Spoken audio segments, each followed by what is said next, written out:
Good afternoon. Welcome to the Midday Mull for Thursday, the 17th of August.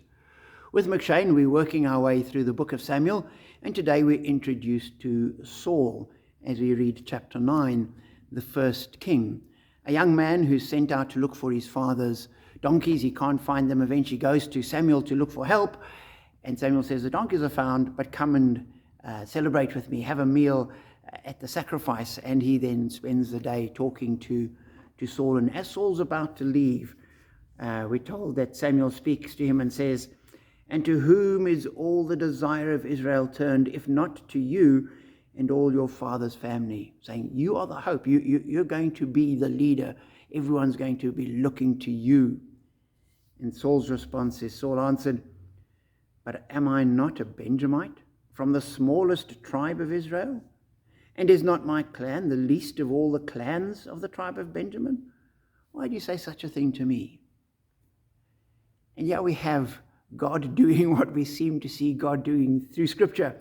He picks the least of the people, the person that has no claims to kingship, the person that has essentially got nothing to offer. He hasn't got might and power. He hasn't got wealth. He isn't a leader in the community. He's not the person that the world would look to.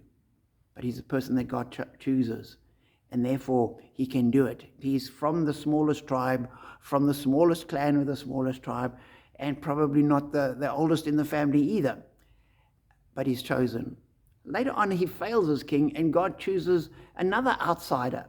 David wasn't even invited to the feast that Samuel attended, let alone being a suitable candidate for kingship.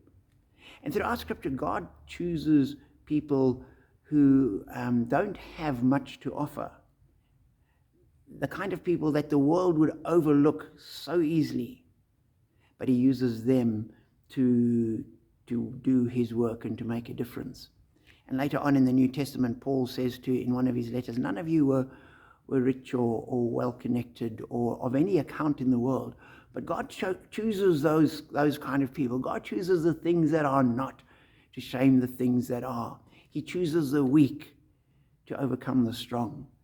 And for me, that's a great encouragement, because if one uses the measures of the world, which we're tempted to do and we're encouraged to do and society says we must do, and everyone around us does, if we measure ourselves in that way, we fail time and time again. But thankfully, God doesn't look at us the way the world does.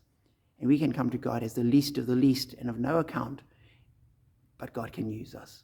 So be encouraged that no matter who you are, no matter what the shortcomings are, no matter how weak and unable you are, no matter what the problems that you bring with you are, and we all have this huge amount of baggage and shortcomings, God calls us nonetheless.